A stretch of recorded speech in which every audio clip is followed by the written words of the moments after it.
better and had tightened into a ball of pain in her chest. Her hands shook, and for a few seconds, she thought she might faint. Promise me that you'll let me do as much as I'm able and not mollycoddle me in the time I've got left. Matt squeezed her hands. I want to go out with my boots on, not in a hospital gown with no dignity. Promise me that much. Let me do what I can on my own terms as long as I can. I'll do whatever you want, Daddy, she said, tears streaming down her face. But her voice caught, and the heaviness in her chest felt as if rocks had been piled up on her heart. He stood up, rounded the end of the table, and gathered her into his arms.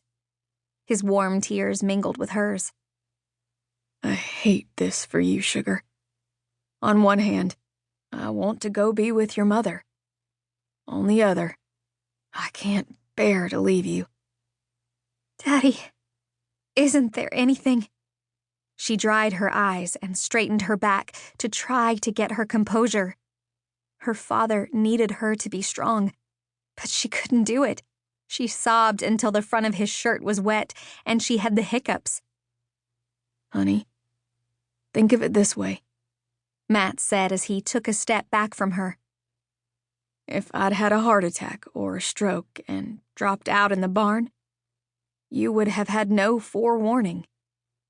The way it is, we've got 6 weeks.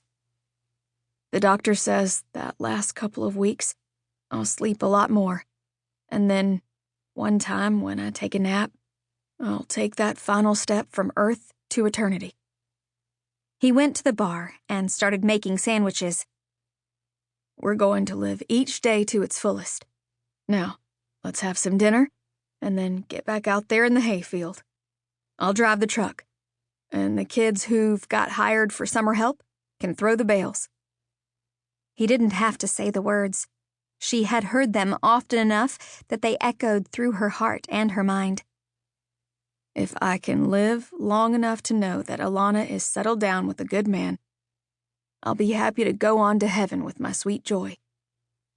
The fact that he'd said those words so often the past year made her wonder if somehow in his subconscious he'd known that his time was limited, and he'd soon be in eternity with his beloved wife. I've had a good life, and my only regret is that I can't walk you down the aisle at your wedding. I'd like to leave this world knowing that you've got a partner in your life, like I had with your mama. You're a strong woman, Alana, but I'd rest easier knowing that someone was beside you to share in your joys and have your sorrows. What he said wasn't anything new. The same thing had come up often in the past, more so this last year. She'd figured it was because she was getting closer to 30 years old. Alana couldn't snap her fingers and give him more than 6 weeks to live. She couldn't wish the tumor away or even make it less serious so the doctors could remove it. She sure couldn't pull a boyfriend out of her cowboy hat and plan a wedding so he could walk her down the aisle. Or could she? The only trouble with the plan that popped into her head was that it would involve a huge lie. Still, it would make her father rest easy, and he'd never have to know she hadn't told him the truth. No, she told herself. I need to spend every waking minute with my daddy, and Daddy would be so disappointed in me if he found out. The little devil in her head kept showing her smiling, happy pictures of her father's face as he walked her down the aisle and left her in the care of a loving man. I don't need a man to care for me, she argued. No, but think how happy it will make your dad, the pesky voice whispered. There was only one man who might be willing to say yes to such a wild plan. Paxton Callahan. Her father liked him as a man and a cowboy, but Pax had a wild reputation. Scenarios played through her head, one after another until she couldn't think about anything else. She dried her tears, took a deep breath, and pushed back her chair.